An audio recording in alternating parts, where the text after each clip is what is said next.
Excuse me 10 seconds.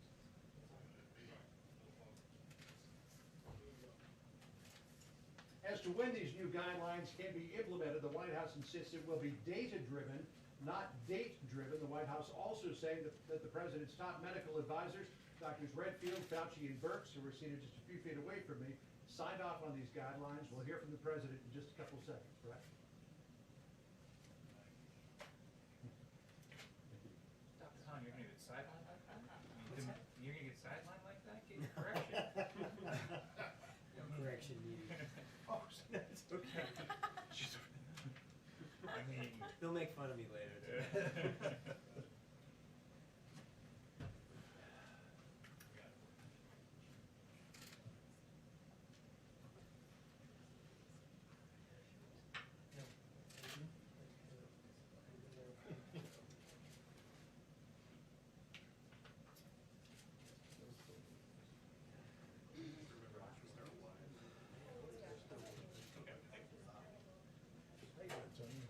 I'm hanging in there, John.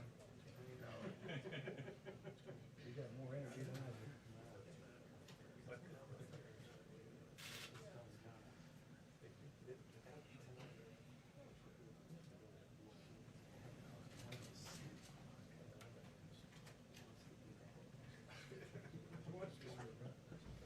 You've got lots of time to sleep in your bed. That's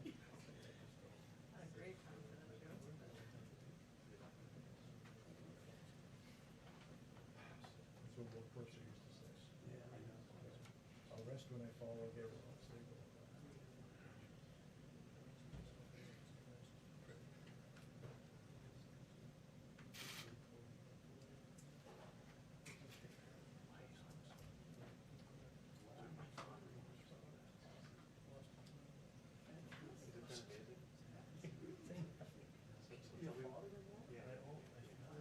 So tell me, I'll send it to you.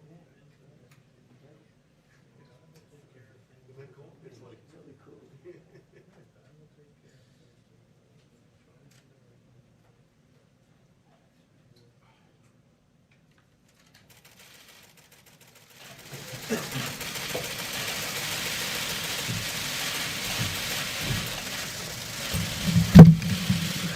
Thank you very much.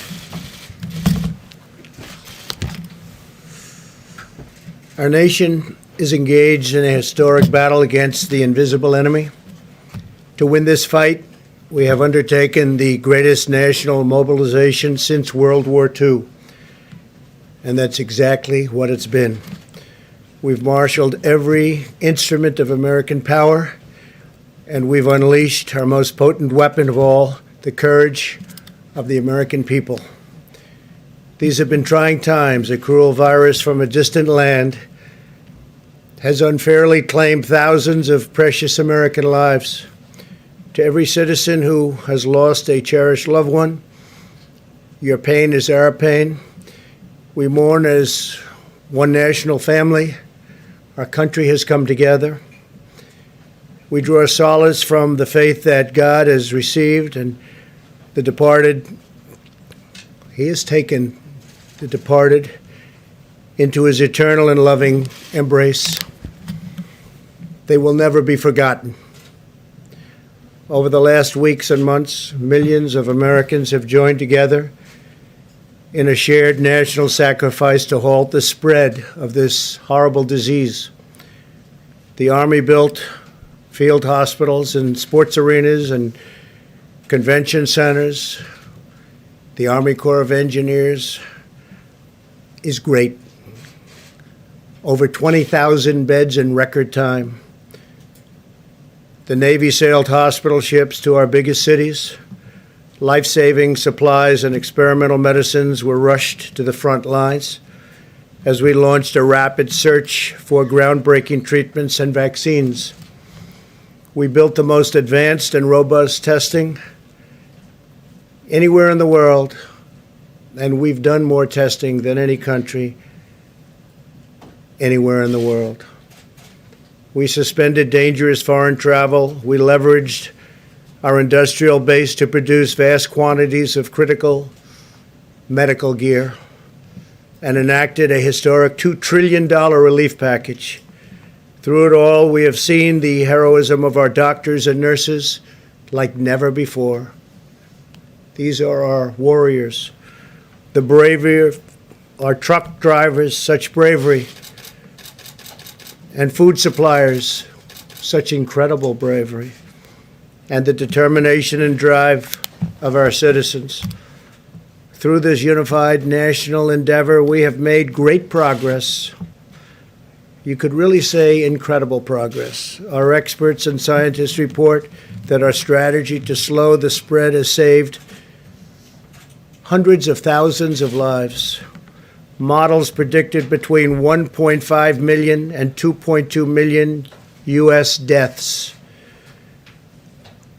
If there was no mitigation, could have even been higher than that. And between 100,000 and 240,000 deaths with mitigation. It's looking like we will come far under even these lowest numbers. Thanks to our all-out military operation and the extraordinary devotion of our people, we believe we will experience far fewer deaths than even the optimistic projection, but there is no such thing as an optimistic projection on death. One person is too many. Our experts say the curve has flattened and the peak in new cases is behind us. Nationwide, more than 850 counties, or nearly 30% of our country, have reported no new cases in the last 7 days. Because of our early and aggressive action, we have avoided the tragedy of healthcare rationing and deadly shortfalls that have befallen many other nations which, wherever possible, we are helping. In America, no person who has needed a ventilator has been denied a ventilator. We're making hundreds of thousands of ventilators. We've delivered thousands and thousands of ventilators to the states. And actually, it's been an incredible operation. We started with very little, and we ended with a lot. The United States has achieved a significant lower mortality rate than almost all other countries. Based on the latest data, our team of experts now agrees that we can begin the next front in our war, which we are calling Opening Up America Again. And that's what we're doing. We're opening up our country, and we have to do that. America wants to be open, and Americans want to be open. As I have said for some time now, a national shutdown is not a sustainable long-term solution. To preserve the health of our citizens, we must also preserve the health and functioning of our economy. Over the long haul, you can't do one without the other. Cannot be done. To keep vital supply chains running, these chains have to be taken care of so delicately. They're delicate. The balance is delicate.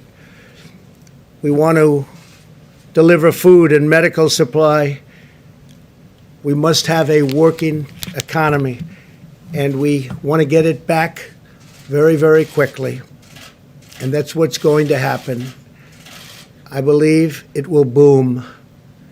A prolonged lockdown combined with a forced economic depression would inflict an immense and wide-ranging toll on public health. This includes a sharp rise in drug abuse, alcohol abuse, suicide, heart disease, and many other dimensions of physical and mental well-being. Moreover, many patients have put needed medical care on hold, creating entirely new hazards for public health. Our country has suffered. The world has suffered. 184 other countries have suffered. Therefore, my administration is issuing new federal guidelines that will allow governors to take a phased and deliberate approach to reopening their individual states. I've dealt with them now a long time, and we've had a great relationship. Democrat, Republican, the relationship has been good. This strategy is based on hard, verifiable data. I want to thank Dr. Birx for her incredible leadership in crafting these guidelines in consultation with scientists, experts, and medical professionals across government. Dr. Birx will explain the guidelines in more detail in a few moments. And Dr. Fauci has been absolutely terrific. We've all worked together, and we've worked together well. They are interested in the health of our country, and we're all interested in the viability and making us truly great again. We took the greatest economy in the history of the world, and we closed it in order to win this war, and we're in the process of winning it now. Our approach outlines 3 phases in restoring our economic life. We are not opening all at once, but one careful step at a time. And some states will be able to open up sooner than others. Some states are not in the kind of trouble that others are in. Now that we have passed the peak in new cases, we're starting our life again. We're starting rejuvenation of our economy again in a safe and structured and very responsible fashion. Our strategy will continue to protect senior citizens and other vulnerable populations while allowing military and other groups of incredibly talented people to go about their real business and the business that's supposed to be hard at work at doing, and nobody does it better. Our military is the greatest anywhere in the world, and we're so thankful for what they've done. Healthy Americans will now be able to return to work as conditions on the ground allow. Instead of a blanket shutdown, we will pursue a focus on sheltering the highest risk individuals, so important. We're establishing clear scientific metric and benchmarks on testing, new case growth and hospital capacity that must be met before advancing to each phase. And that's each phase specifically in the reopening of our country. This is a gradual process. As the caseload in a state continues to go down, restrictions can continue to be eased and come off. Throughout the process, citizens will continue to be called upon to use all of their weapons in this war: vigorous hygiene, teleworking when possible, staying at home if you feel sick, maintaining social distance, sanitizing commonly used surfaces, and being highly conscious of their surroundings. Those are our weapons, and they're very powerful weapons indeed. Governors will be empowered to tailor an approach that meets the diverse circumstances of their own states. Every state is very different. They're all beautiful. We love them all, but they're very, very different. If they need to remain closed, we will allow them to do that. And if they believe it is time to reopen, we will provide them the freedom and guidance to accomplish that task, and very, very quickly, depending on what they want to do. We are also encouraging states to work together to harmonize their regional efforts. We'll have numerous cases where states have worked and will be working very, very closely together. As we reopen, we know that there will be continued hardships and challenges ahead. Our goal will be to quickly identify and address any outbreaks and put them out rapidly. If the virus returns in the fall, as some scientists think it may, possibly, these guidelines will ensure that our country is up and running so that we can likewise put it out quickly. At the heart of our strategy is the vital role of medical research, especially for therapies that will significantly improve outcomes for high-risk patients and reduce the need for urgent care. This will be tremendously valuable in allowing life to eventually return to normal. At least 35 clinical trials are already underway, including antiviral therapies, immune therapies, and blood therapies in the form of convalescent plasma. You've all heard about some of these events and some of these therapies. They've come a long way. What's been done in the last 4 weeks is incredible. We will also continue to expand our testing capacity. We have now completed more than 3.5 million tests, by far the most anywhere in the world. Areas of our country that have been hotspots have done much more testing on a per capita basis than South Korea. We've done more than South Korea, and South Korea has done a good job, but we've done more. We will continue to work with governors to advise them on how to conduct both surveillance and diagnostic testing. We have now distributed over 600,000 Abbott ID Now point-of-care diagnostic tests. These are tests that are done on site, and within 5 minutes you know the answer, positive or negative.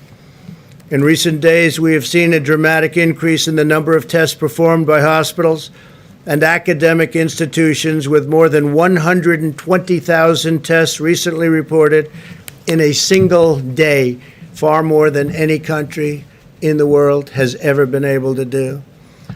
And our numbers are actually going up. As these new and better testing solutions come online, we're seeing this additional capacity reflected in the numbers. For this reason, the number of tests processed in commercial laboratories has dropped from approximately 100,000 to roughly 75,000 tests over the last week. The reason it dropped is because we have so many other tests and we don't even have to go through the laboratories. But the laboratories have tremendous additional capacity, and states feel free to use that capacity. Some in the media falsely reported this as a bad thing, when in fact it is a great thing, because it indicates that the states are moving to faster, more local testing solutions, including on-the-spot tests. So this drop in the utilization of commercial laboratories is an affirmation that testing, which is at an all-time high, is growing at a historic rate. In other words, the laboratories are great, but now we have forms of testing that are much quicker, much better, and we don't have to use the laboratories, but they're there, and they have a great capacity to do the work. As Dr. Birx has been advising our governors for weeks, we continue to have an excess testing capacity of 1 million tests per week available for use, and our capabilities are growing every single day, especially with the new tests that are coming onto the market rapidly. As we begin a science-based reopening, we must be extra vigilant in blocking the foreign entry of the virus from abroad. Border control, travel restrictions, and other limitations on entry are more important than ever to keep the virus in check and allow Americans to get back to work. The sacrifices our citizens have made in this time of crisis will be remembered, studied, honored, and praised for generations to come. We're really all working together. Democrat, Republican, conservative, liberal, we're all working together. This is not about parties. This is about our country. Now the American people are ready to rise to the occasion once again. They are ready to show the world once more that Americans can defeat any challenger. Together we will rebuild this land that we love. We will reclaim the magnificent destiny that we share, and we will carry our nation forward to new heights of greatness and glory. I would now like to ask Vice President Mike Pence and Dr. Birx to further explain the new guidelines. I want to thank Dr. Birx. I want to thank Dr. Fauci, and I want to thank really especially a man who has devoted 24 hours a day to his task force and done such an incredible job, our great Vice President, Mike Pence. Please, Mike.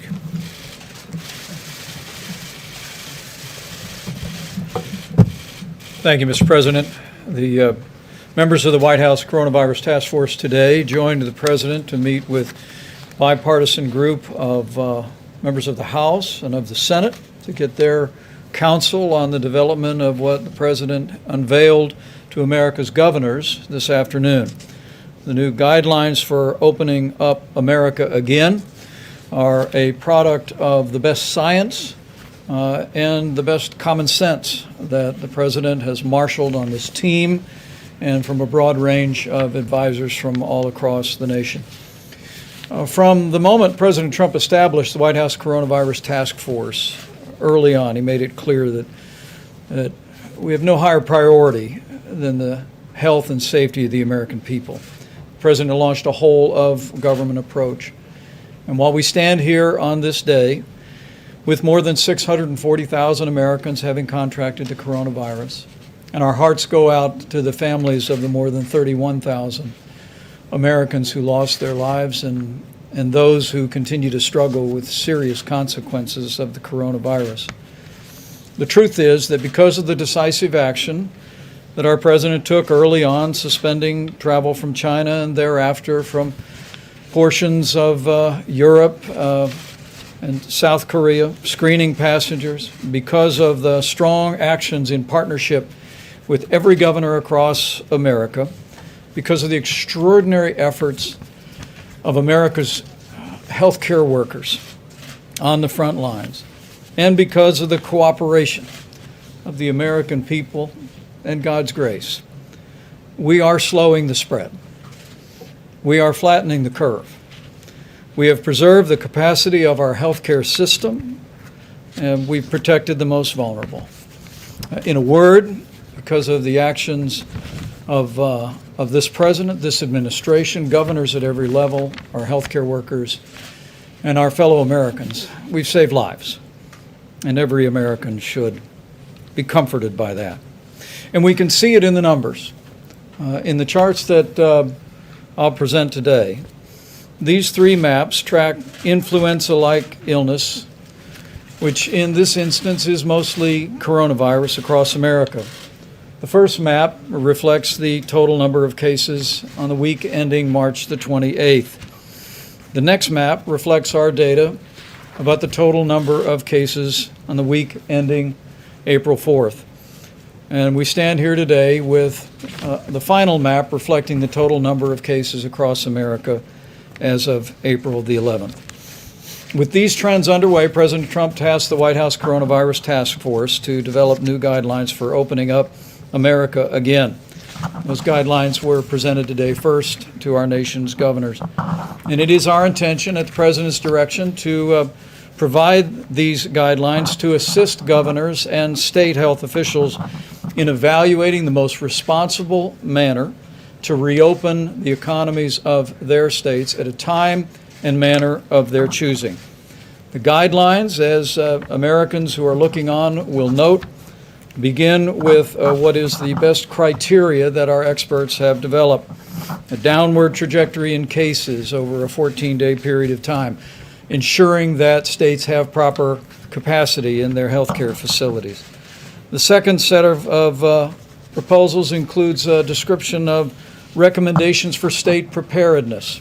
And let me say to the American people what President Trump made clear to our governors today, that our administration will continue to work day in and day out through our task force, through FEMA, to ensure that our states have not only the medical supplies, but that we continue to rapidly expand testing across the nation. The President reflected on the progress we've made on testing, but a few statistics for that as well, which I hope are an encouragement to the American people. On March 11th, we had performed a total of 23,588 tests. Because of the public-private partnership that President Trump initiated with commercial labs across the country, that number was 83,500 by March 18th. And as the President just said, that number is 3.5 million today. It is our expectation that we will have tested more than 5 million Americans before the end of the month of April, and we'll continue to scale those resources.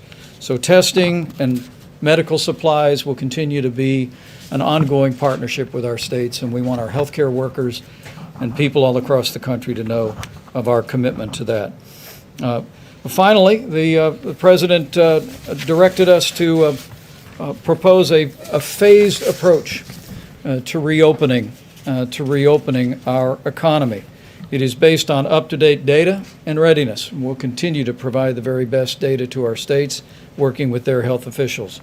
The focus is on the mitigation of any risk of resurgence or the emergence of the coronavirus in states where it's not yet emerged. There is a focus in the President's new guidelines on the most vulnerable. And we made this very clear to the governors today. These new guidelines for opening up America again can be implemented on a statewide basis or on a county-by-county basis. With that, I'm happy to turn it over to Dr. Deborah Birx. And if I may, Mr. President, I'd like to also extend my admiration and appreciation to Dr. Birx, Dr. Fauci, and every member of our task force that worked around the clock to develop these recommendations for opening up America, where I know every American is grateful for your leadership and for theirs. Deborah?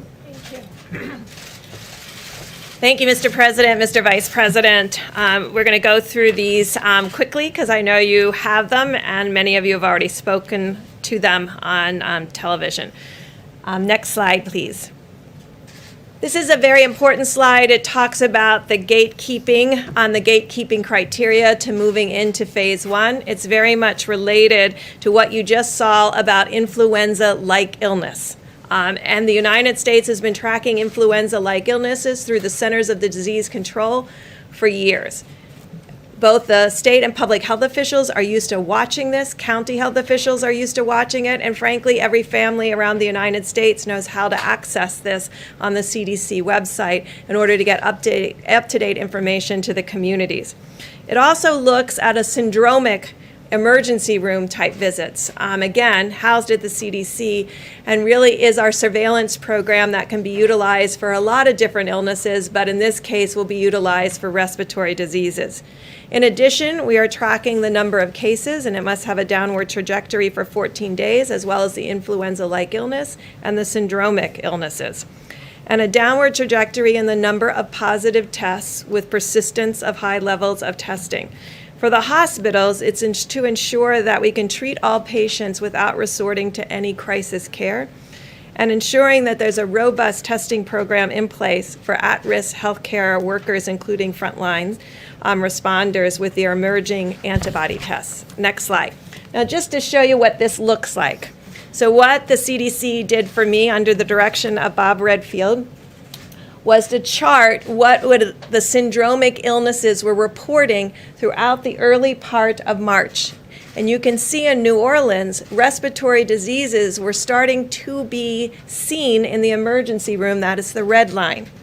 The cases are shown in the dark blue line. The gray mountain is testing, and underneath that is the blue mountain of positives. And you can see that the early alert was present from the emergency room about early respiratory disease. You can see it predated the cases. So throughout the summer, when we do not have flu to contaminate this picture, we'll be able to follow this syndromic pattern, city by city, county by county, community by community, state by state. Next slide. In addition, the CDC has the influenza-like illness net distributed throughout the United States, very useful in the winter time. That first peak is influenza B in the red. That's this season. I showed you all the seasons here, so you could see the seasons as they are displayed. The first peak is influenza B, second peak influenza A, and then you can see the coronavirus. And you can see its decline, and it's declining towards baseline. This will allow us, again, city by city, community by community, state by state, to look for variations in an early response mode in those localities that I described. Next slide. So hopefully you see that we've brought CDC and their amazing talent of individuals at the Center for Disease Control and Prevention, and all of their abilities to this response and also to the surveillance that we need in this response. But I want to call your attention to the third bullet on this graphic. So we're tracking those two pieces that I described. But the third bullet is about setting up sentinel surveillance sites to be able to distinguish and find asymptomatic individuals. Individuals that you've heard about that may be either pre-symptomatic or asymptomatic throughout their entire disease course. We want to be able to find them in communities of particular vulnerability. So we'll be doing sentinel surveillance throughout nursing homes, throughout inner city federal clinics, throughout indigenous populations, to really be able to find early alerts of asymptomatic individuals in the community, and both for the syndromic cases that are tested, the influenza-like cases, and the asymptomatic cases, doing contact tracing, again with support from the Centers for Disease Control, working with each state and local government. In addition, we want to make sure that all the healthcare facilities have adequate personal protective devices and the equipment to handle the surge, and to ensure the ICUs can handle increased capacity. We want every state to have a plan for the health and safety of its workers in critical industries, and to protect the health and safety of those living in high-risk facilities, including senior care facilities, as we discussed with sentinel surveillance, but also additional surveillance. When we talked with all of the states that had not had a major metro outbreak, their sentinel surveillances picked up always the first cases in nursing homes. And so this is a very much a big focus of the plan moving forward. I won't go into the rest of the details on this slide, but there's quite a bit of details on the expectations of every state and local government. Next slide. You'll recognize this slide. Next slide, please. You'll recognize this slide. It's what we've been talking about in the 15 and 30 days to prevent the spread. It's continuing those critical hand washing or sanitizers, not avoiding touching your face at all times, disinfecting surfaces, using face covering while in public, following state and local guidelines, and critically, staying home if you are sick. I know a lot of people go to the workplace when they are feeling ill. You know when you're feeling ill. It won't get better by going to work. So we're asking again for people to stay home when they're sick. Next slide is for employers to ensure that there can be social distancing and protective equipment, temperature checks, use of disinfectant in high traffic areas, including break rooms, and ensuring that we don't do there's no non-essential business travel, and then monitoring for any symptomatic individuals in the workplace. And again, if you become ill at work, to immediately to go home. And ensure that there's contact tracing of all the individuals that become sick. I'm going to go through the phases very quickly, but you have the details. Phase 1. Again, you have to go through those gating criteria related to 14 days of decreasing evidence of illness and decreasing testing despite adequate testing. So phase 1 begins with all vulnerable individuals, including those with comorbidities, continuing to shelter in place, and ensuring that those that first go out into the public are not those that are most vulnerable to bad outcomes in this disease. And then ensuring that we continue to do 6 feet maximum physical distancing in public spaces, continuing to avoid large gatherings, and all non-essential travel. For the employers, next slide. Again, if a vulnerable population needs to return to work and cannot be teleworking, there should be special accommodations for all vulnerable populations, as well as options for teleworking. We believe every employee should encourage work return in phases, from 20% or 25% to 40% to 50%. And again, minimize all non-essential travel. Phase 1 continued. Next slide. If the schools are already closed, they should remain closed. All visits to senior living facilities and hospitals should continue to be prohibited. Large venues, including sit-down dining, can only be operated under strict physical distancing protocols and maintaining those 6 feet.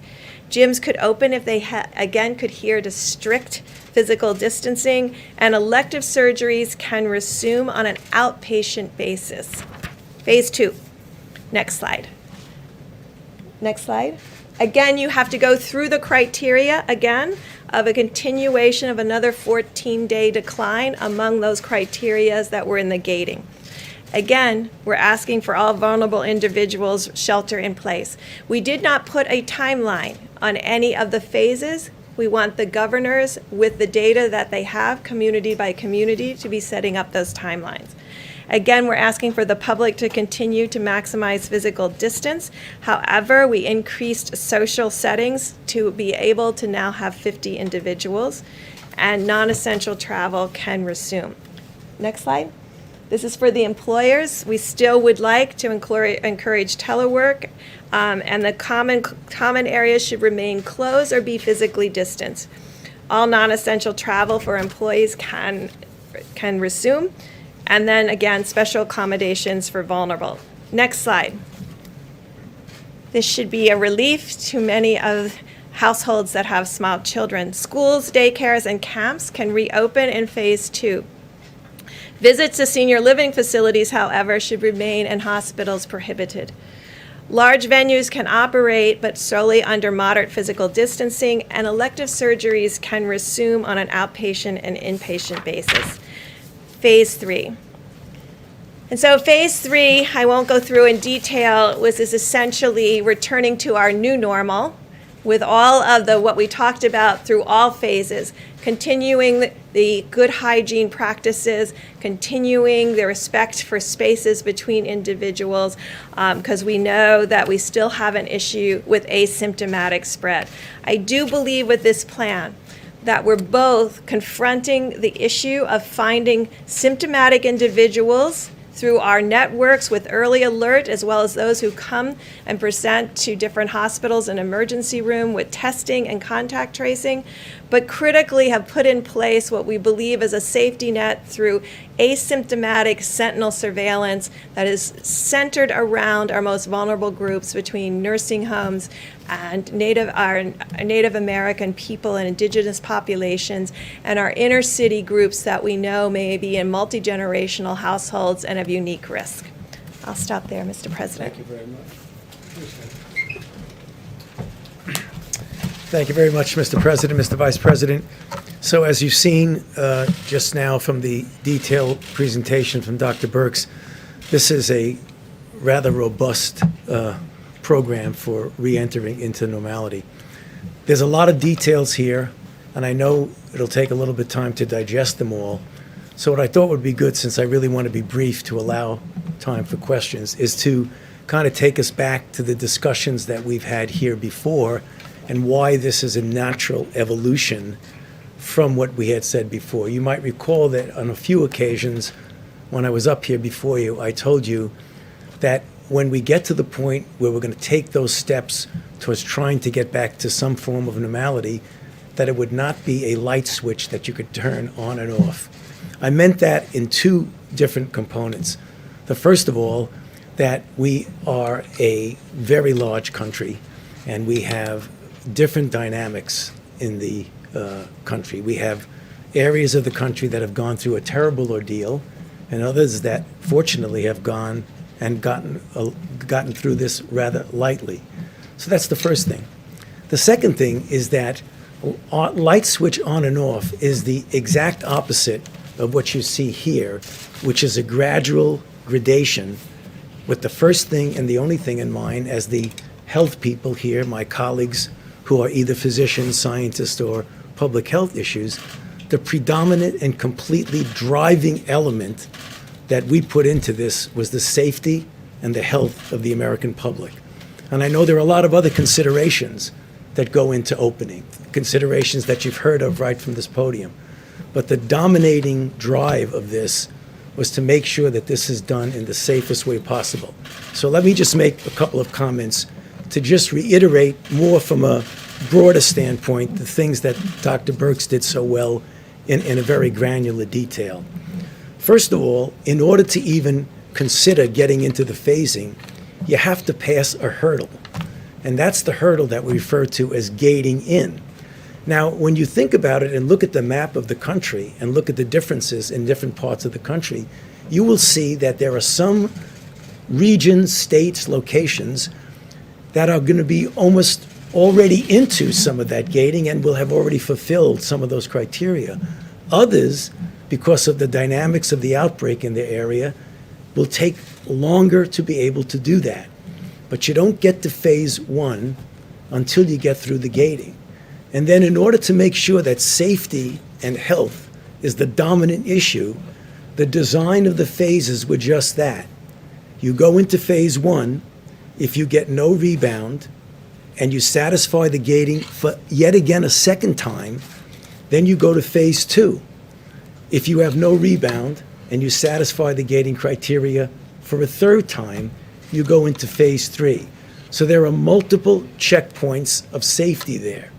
So as I've said from this podium, when we were talking about the first 15 days of the mitigation, and then we extended it another 30 days, I essentially pleaded with the American public to say, let us make sure we do the best that we can to accomplish that. And in fact, mitigation works. You saw the charts that the Vice President and that Dr. Birx put up. It worked. And what we hope, and I believe we will be successful, if we carefully do this, again, with the attention to the safety and health of the American public, that we will be able to, it will be staggered. Not every state, not every region is going to do it at the same time. That's clearly obvious because of the varied dynamics of the outbreak. But we feel confident that sooner or later, we will get to the point, hopefully sooner, with safety as the most important thing, to a point where we can get back to some form of normality. The one thing I liked about it that Dr. Birx said so well is that no matter what phase you're in, there are certain fundamental things that we've done that are not like it was in September and October. You want to call it the new normal, you can call it whatever you want. But even if you are in phase 1, 2, 3, it's not okay, game over. It's not. It's going to be a way that we protect ourselves because, as we know, and as I've said from this podium, it may very well be, as we go the cycle around, that there'll be this virus that wants to come back to us. I think we're going to be able to handle that. Thank you. Mr. President. Go ahead, Dr. Fauci. Dr. Fauci, so I assume that there's also a phase 4, which is after a vaccine is developed Right. and available to everybody. So, question on phase 3 being the new normal. Are we, during that phase, going to be able to see things like packed arenas for sporting events, large crowds, concerts? The answer is, it is conceivable that we will be able to do that. I think there will always have to be attention to making sure that we don't do all that packing in together. I think we'll be able to have sports events in that phase where you actually have participants there.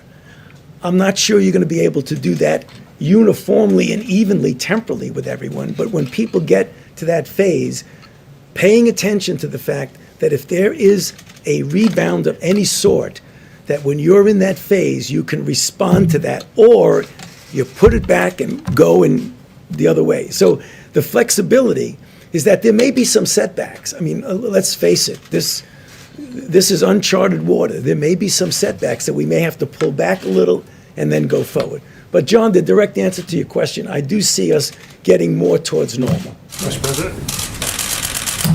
Mr. President, if you take a look at the gating criteria as outlined in these guidelines, there are at least a handful of states, I just looked at the trend lines, Idaho, Wyoming, Hawaii, Montana, that look like they've already satisfied that gating criteria. Right. In your call with the governors this afternoon, did you hear back from any states who said, we're already there, we could start the process now? I did. I heard from a number of governors that said they're in very good shape. I also heard not only from the call, but I heard from some of the governors previous, and I think you'll have some very good things to report over the next few days about states opening up. And I think, John, having to do with your call on sports, depending on the area, depending where we're talking about, you're going to have large areas of our country where this has not been or has been totally eradicated. You'll be able to have those full arenas. Now, with everything being said, a lot of great work has been done on vaccines, but you have a testing process. Therapeutics, likewise, we have a lot of great things happening therapeutically. That will be a step further. But in terms of sports, they'll probably start off, as you know, I spoke to the commissioners yesterday, almost, I guess, of every sport. And many of them are going to be starting without the fans. So it'll be made for television, the good old days, made for television. And it'll go that way, and then fans will start coming in. Maybe they'll be separated by 2 seats. And then ultimately, we want to have packed arenas. When the virus is gone, we're going to have packed arenas, and we're going to be back to enjoying sports the way they're supposed to be. And the same thing can be said for restaurants. So at a certain point in time, when the virus is gone, we're going to be back to normal. Mr. President, Please, go ahead. Mr. President and the doctors, can you clarify then, is the 30-day period to stop the spread, are those mitigation efforts still in place, or have they been replaced by this new guidance? Well, they're going to be in place to a large extent, and it also depends on the governors what they want to do. You have very different states. If you look at Montana, Wyoming, North Dakota, that's a lot different than New York. It's a lot different than New Jersey. So it's going to be very dependent on the governor. We're recommending, as you see in the charts, we're recommending certain things. They'll be in place dependent on what the governor wants to do. If we see something wrong, we will be expressing ourselves very strongly. Please go ahead. Thank you, Mr. President. Does this mean that states such as Montana and Utah that already meet that gating period, will they be able to go to phase 1 as early as, say, tomorrow if the governor decides? You're talking about those states that are in great shape already? Yes. They will be able to go literally tomorrow, yes, because they've met all of the guidelines if you go back. You're going back 14 days, you're going back even a month, and they have the ones that I'm thinking about, the ones that I've already spoken to governors about, they've met those guidelines actually pretty long ago. Mr. President. Mr. President, what's your message to those protesters we saw a lot in Michigan, but in other states that are saying that they are refusing to comply with the stay-at-home orders issued by governors and local officials? I mean, isn't it important for everybody to go along with this as we go through these phases? Well, they've been going through it a long time, John, and it's been a tough process for people. You know, I told you there's death and there's problems in staying at home too. It's not just, isn't it wonderful to stay at home? They're suffering. This country wasn't built on that principle. It was built on an exact opposite principle, actually. And I watched in one particular state where they want to get back. They want to get back. They were very strict sanctions that were put on people. That was probably the most strict of all. But I just think the American people have been incredible. When you look at, John, when you look at what they've done, when you look at what they've been through, when you look at all of the death and all of the problems and all of the sickness, when you look at what's happened, I just think the American people have been incredible. Urge those protesters to listen to local authorities? I think they're listening. I think they listen to me. They seem to be protesters that like me and respect this opinion, and my opinion is the same as just about all of the governors. They all want to open. Nobody wants to stay shut, but they want to open safely. So do I. But we have large sections of the country right now that can start thinking about opening. There'll be some mitigation, and they'll keep it going for a period of time, including masks, by the way, in areas that you wouldn't even think. I asked a question today. I said, why would they wear masks in Wyoming or Montana or North Dakota? And that's if somebody should come in from an area that isn't so successful in terms of what they've done. So that will be a governor's choice, and we'll have no problem with it. Mr. President, you spoke this afternoon with your new congressional advisory groups, 32 bipartisan members of the House, 65 bipartisan members of the Senate. One of the big topics was the fact that the Small Business Association loan pot of $350 billion has hit the cap. It's exhausted. There's nothing moving on the $250 billion to replenish it. What did you tell those bipartisan groups today about getting the move on to get some more money into the hands of small businesses? So just for the viewers watching this or hearing you ask that question, exhausted is a good thing, not a bad thing. It went quickly. It is so popular. The banks have been incredible, including 4,000 community banks. 4,000. Most people didn't know you had that many banks. 4,000. Still need a lot, though. What they want is people want to keep this going. And we're doing it to keep the small businesses open and to keep the workers paid. And we have a $250 billion request. The Democrats like it. The Republicans love it. And to be honest, I think something's going to be happening. I hope so, because this is a very popular program. It was really executed flawlessly. The first day, they changed an application a little bit. But when you look at what Bank of America did and what Wells Fargo did and Citi and a lot of the banks, but when you look at what all of the community banks did, it's been really incredible. Well, we're negotiating with Democrats, and they should frankly approve it quickly. This is a great thing for our country. It's a great thing for small business and for the workers, and we're having a hard time getting them to approve it. I think it's going to happen. It should happen really unanimously, but they're trying to get things, and we're not too happy with what they're trying to get. Please go ahead. First, could you just say which states specifically you guys think have hit the gating requirements at this I'd point? rather not say that, but you'll be seeing it very soon. I mean, I'd rather have the governors be able to announce, and they're very proud of it. They've worked hard. Some are in an area that's less susceptible, and some really was done, I think we can say, through talent. They really worked very hard. And, we have some states that got too much credit for what they've done. Frankly, I could name you a couple of those too, and I could name you a couple of them. And we have others that haven't been given credit that have done a phenomenal job. And part of the guidance seems to sort of shift to states and companies the burden not just of additional testing and surveillance, but also this sort of new normal in which, there's smaller crowds in restaurants and bars and arenas. Well, that's not going to be normal. There's not going to be a new normal where somebody has been having for 25 years 158 seats in a restaurant, and now he's got 30 or he's got 60, because that wouldn't work. That's not normal. No, normal will be if he has the 158 or 68 seats, and that's going to happen, and it's going to happen relatively quickly, we hope. But that's our normal. Our normal is if you have 100,000 people in an Alabama football game, or 110,000 to be exact. We want 110,000 people there. We want every seat occupied. Normal is not going to be where you have a game with 50,000 people. But to that point, I mean, best case scenario that happens in the states that are doing really well in a month. Obviously, for I think a lot of other states, it's going to be longer than that. So my question is, what is the federal government going to do to sort of help, especially companies, but states and local governments in those positions, to pay for what is now going to be an even longer extended? We're going to be watching over. We're going to see that everything is working out smoothly. We're in very strong communication with the governors. We're going to be helping with testing. They're going to be doing the testing. It's got to be a localized thing, and it really has been since I've been involved, because I came in and federal government's supposed to do testing of parking lots in the middle of a certain state that's 2,000 miles away. It's ridiculous. But the testing has been so incredible. Two things, testing and ventilators. Ventilators are really tough. They're very complex. They're very expensive. They're, very sophisticated machines. Some are unbelievably sophisticated. Well, we built, you saw General Motors yesterday, thousands are being issued. We have 11 companies building them. We have not had one complaint in the last week and a half, which is surge time. Don't forget, when they were calling because in 2 weeks and 4 weeks and 5 weeks they're going to need ventilators, not because they need them right now. And we were right on our counts, and nobody that wanted a ventilator didn't get a ventilator. Plus, we have additional, if there is a surge. We hope there's not going to be a surge at all. But we're going to be able to build up the stockpiles of states who didn't have them, who should have had them.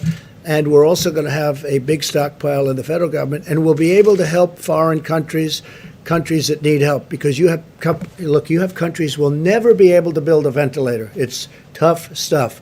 We're uniquely talented in the sense that we can do things that nobody else can do. We'll get right back to you, John. Peter in the back. Peter? Thanks. So you said you didn't want to name the states that might be ready to go. Can you give us some, or maybe the experts, Dr. Birx and Dr. Fauci, give us some sense of how many yesterday? You said 29 states were in good shape. Do you think as many as 29? Peter, I think 29 states are in that ball game, not for opening, but I think they'll be able to open relatively soon. I think the remainder are just getting better. Look, New York, New Jersey are having very tough times, and they'll be there. They'll be there at some point, but they're not going to be one of the earlier states. They're going to be later, obviously. I just spoke with the governor of New Jersey. We just spoke with Mike and a couple of folks, and we had a great talk with him. Phil is a terrific guy. He's working very hard. Democrat, but we get along. He's working very, very hard. I guess the fact that he's right next to this big, massive city where everybody's very closely, they're together. And New Jersey's been hit unbelievably hard as anybody in the true sense. But they're doing a great job in New Jersey. But that doesn't mean, Peter, that they're going to be opening next week. That's not one that's going to be. But we have a lot of states that, through location, through luck, and also through a lot of talent, we have states through a lot of talent are in a very good position, and they're getting ready to open. And over the next very short period of time, it's going to be up to the governors. We're going to work with them. We're going to help them. But it's going to be up to the governors. I think you're going to see quite a few states starting to open. And I call it a beautiful puzzle. You have 50 pieces, all very different. But when it's all done, it's a mosaic. When it's all done, it's going to be, I think, a very beautiful picture. And very important is what Dr. Fauci said. It could be that sometime in the fall, there'll be some flare-ups. We're going to be in a great position with everything we've done and everything we've learned. This was something that nobody ever saw before. Such contagion and very, very powerful. People don't realize, because we all probably have friends. I have a number of people that were just great people who were just decimated by what happened. Some are dead right now. They're dead. They went into a hospital. One called me. He said, I tested positive. 4 days later, he was dead. The following day, after he said that, he was unconscious. So this is a tough deal. At the same time, some people got sniffles and they didn't even realize they had a problem.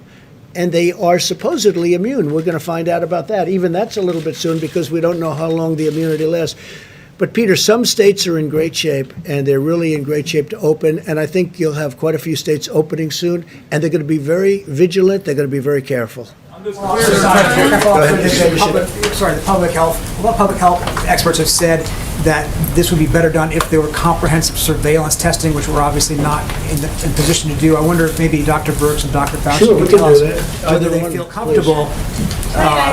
Dr. Fauci and I will do it together. It's why I wanted to put up the syndromic and the influenza-like illness piece, because what is key in this is the early alerts and getting in there before they even know they have a problem. And I think CDC has been remarkable in building these platforms. Dr. Redfield integrated them, so they're all on the same website. If you look at COVID-19, if you go into cases, you can find all of the data.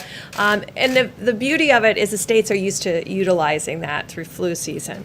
So the testing and contact tracing, and Dr. Redfield will be putting people in every single state to make sure that CDC is standing beside the state and local health officials to make sure that all of those cases are immediately identified and contact traced.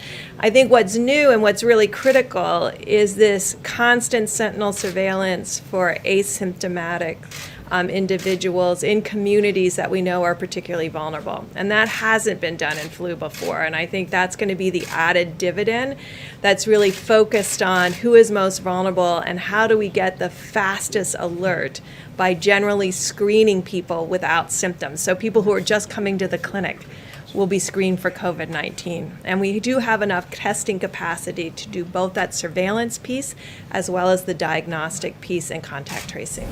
Just a follow-up. Did you want to say something? No, actually, people have gotten confused about that, because in the beginning, when we were focusing really on just mitigation and really trying to keep peaks down and trying to worry about ventilators and PPEs and things like that, when you get a little bit more grace period, you can start figuring out what is the penetrance of this virus in society. What are we missing in people who might be infected? What is the percentage of those people that are out there? That's going to inform us greatly for a number of things, including the level, once we prove that antibody test that you have is really protective, and we still don't know that yet. We're going to find that out.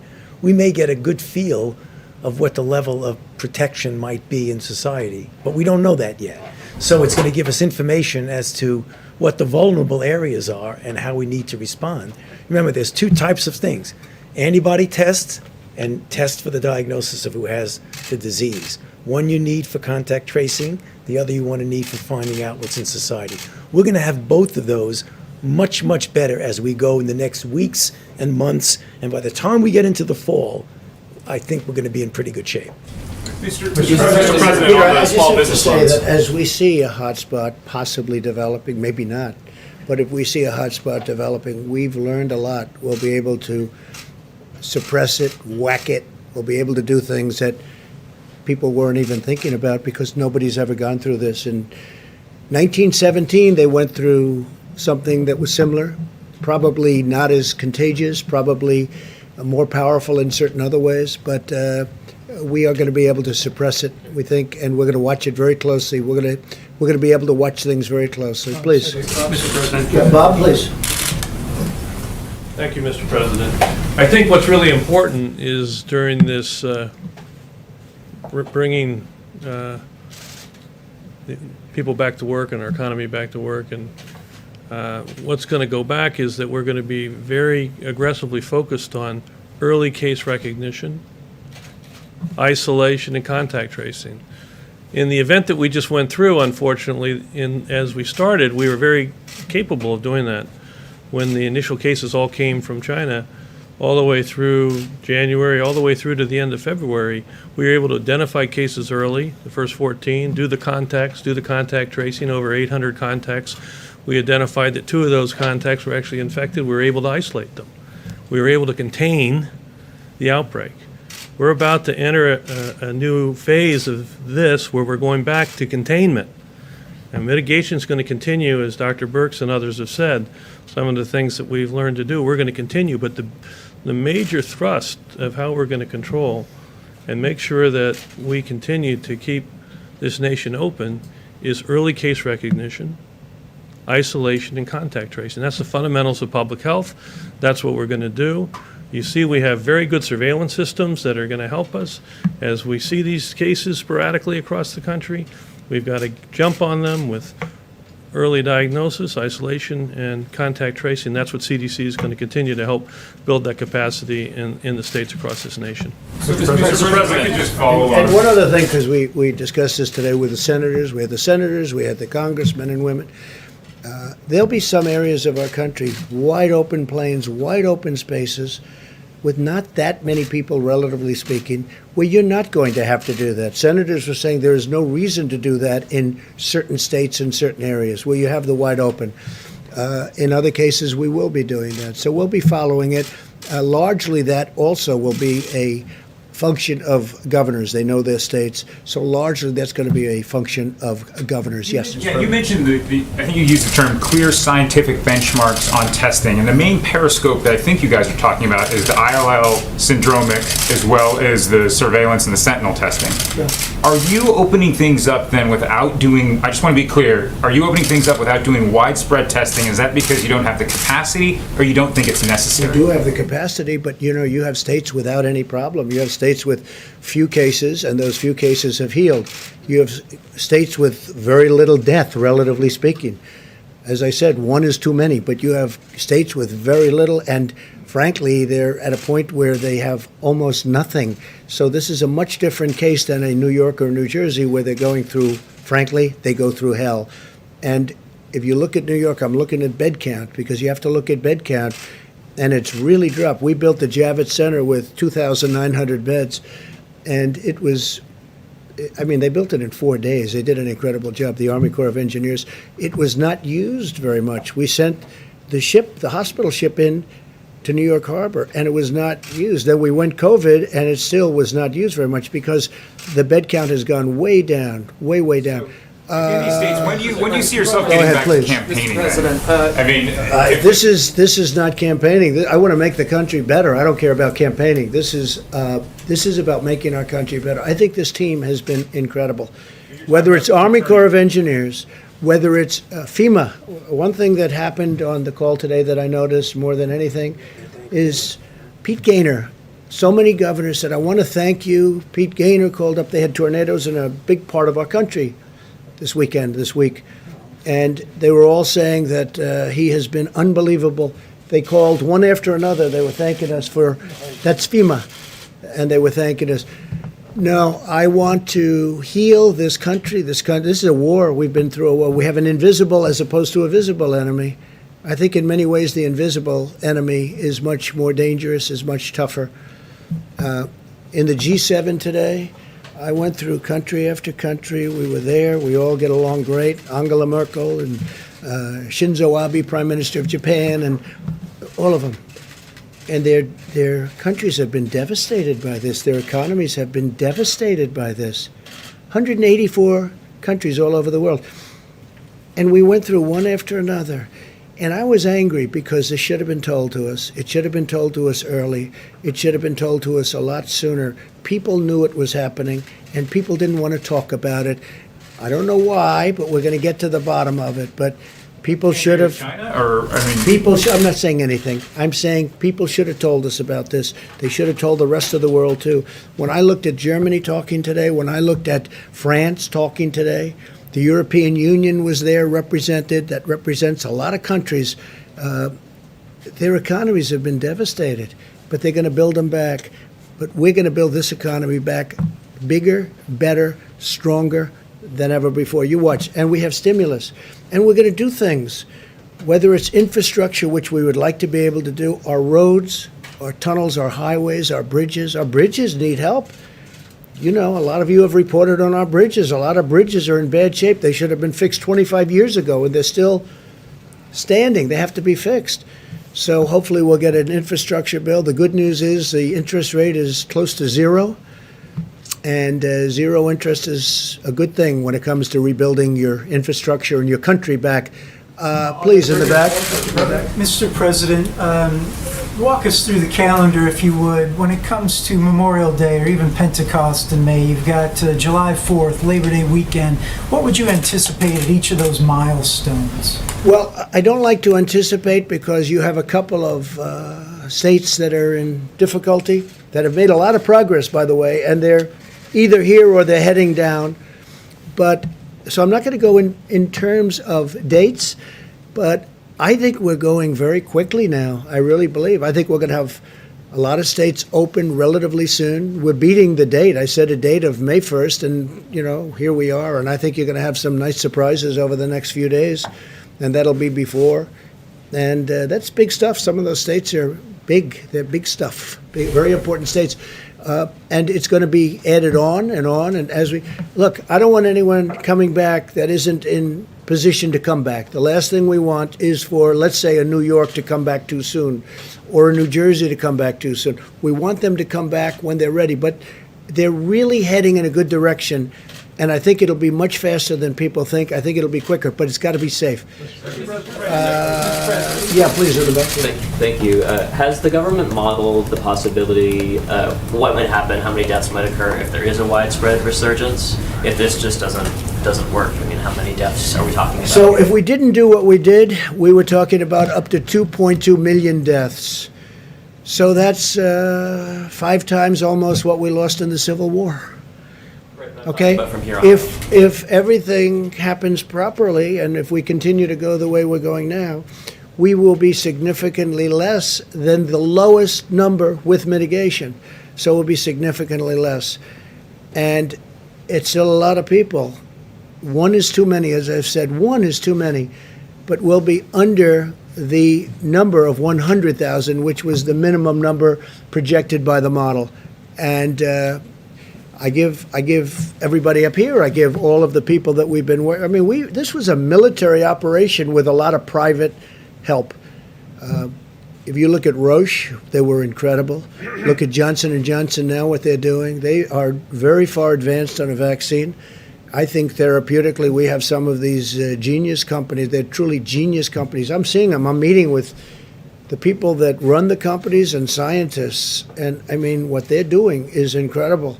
It's incredible. It's a beautiful thing to see. So I think we're very far advanced, and I think we're going to be in great shape soon. Yeah, please. Mr. President, I know you don't want to mention specific states, but what about Washington and California? Do you have guidance for? Do you mean Washington State or Washington here? Washington State and California. Do you Well, have that's going to be guidance? up to them. They're going to have to make that determination. I mean, the governor of Washington was saying that he can't find cotton because, you know, a swab is a very easy thing to get, and swab is essentially, it's a little bit more sophisticated than a Q-tip, and you got to be able to go out and fine. You know, the federal government shouldn't be forced to go and do everything. What we've done is incredible. What we've done are the ones that can't be done, like, for instance, the ventilators that can't be done by anybody but a very powerful, very great manufacturing country, which is what we are and what we're really getting to be. And I have to tell you, some of these companies, what the job they've done, and we're going to recognize them pretty soon, the job they've done in terms of getting out, in particular ventilators, because ventilators are so hard. They're so, I say, and some people say, oh, it's not really as complicated. Well, it's like building a car. And you know what? The price is the same, too. It's a very expensive thing for a sophisticated ventilator. It's very, very tough stuff. Yeah, please. Mr. President, let me toss this question up to you and to the doctors as well. Truthfully, for those states that aren't ready to go to phase one, to get through these phases, do we have an idea of how many millions, tens of millions of tests they're going to need for them to get through these phases? Any number out there? A test of any sort? Yeah, so I mean, you've heard me talk about tests for a while from the podium, and I think what has happened over the last several weeks is hospitals and clinics that could move to the more point-of-care test move to those point-of-care tests. And what it's left is an amazing array of capacity that exists in the country for at least 1 million more tests per week. So we have a whole team working lab by lab to see what it would take to turn on all of those labs that aren't running the pieces of equipment now. So you see in the system, I just said to you, there's 1 million more tests per week, that we have tests sitting there and equipment sitting there, and now we have to really deal with each single lab to really figure out what they need. And I just want to thank Administrator Verma, Seema Verma, who went through with us, and thanks to the lab directors, they really explained to us highly technical difficulty to run some of these big pieces of equipment, because you have to aliquot the samples, you have to centrifuge, you have to put them on the machine. It takes a tech full time. At $50 a test, it wasn't enough to hire another technician to run the machine full-time. So at $100 a test, it is. So those are the kinds of changes we have to make bit by bit by bit. But that alone doubles our testing capacity per week. So we're committed to work with laboratories to answer every one of their issues with the state and local governments. And I think, frankly, every conversation I have, and the governors will say, I need 5,000 people tested. And I say, well, at the University of X, there are 6,700 tests waiting for you. So it's more of making sure that every governor and every public health official knows exactly where every lab is and where the tests are, so we can create with them a real understanding so all these tests can be run. So yes, there is twice the capacity right now. You're So assuring just so you the government they have the understand, steps. excuse me, just so you understand, we have tremendous testing capacity. You look at the labs, they're actually saying, send us. And the reason it's gone down is because we have so many other tests that frankly are easier because you don't have to send. They're on site. And now we have the new saliva test that just came out yesterday, which is probably the easiest of them all when you get right down to it. And I was seeing where Rutgers is involved, great school, great college, great university. And they're using that. So many people are going to want to use that. But they don't have to use the labs anymore. Labs are great, highly accurate, very, very great companies. But they're down. They have tremendous, as that goes down, you have additional capacity. We have tremendous testing capacity. And to think that a month and a half ago, we had virtually nothing. I just want to conclude, we're opening up our great country again. It's going to be over a period of time. We're working with some really great people that have become friends of mine, and I'm including Democrat governors that have really done a good job, Republican governors, most of whom I've known that have done a really good job. They're all working together. We're all with few exceptions, the relationship has been outstanding, and I want to thank Doctor and Mike. I want to thank the director, fantastic job. We've all done, by the way, head of the FDA, he has broken hurdles that years ago, even recently, would have taken years. He got one thing done in one day that would have taken 2 years for somebody else. So I want to thank Dr. Hahn of the FDA. We have incredible people that we're working with, and we're going to bring our country back, and it's going to be bigger and better and stronger than ever before. We have learned a lot. We've learned a lot about ourselves. I want to thank everybody, and most importantly, I want to thank the American people. Thank you all very much. Thank you. Quick question on grocery stores, sir?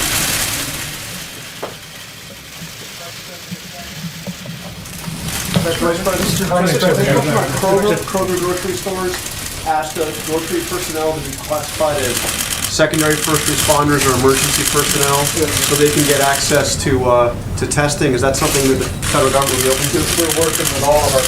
Okay. Right.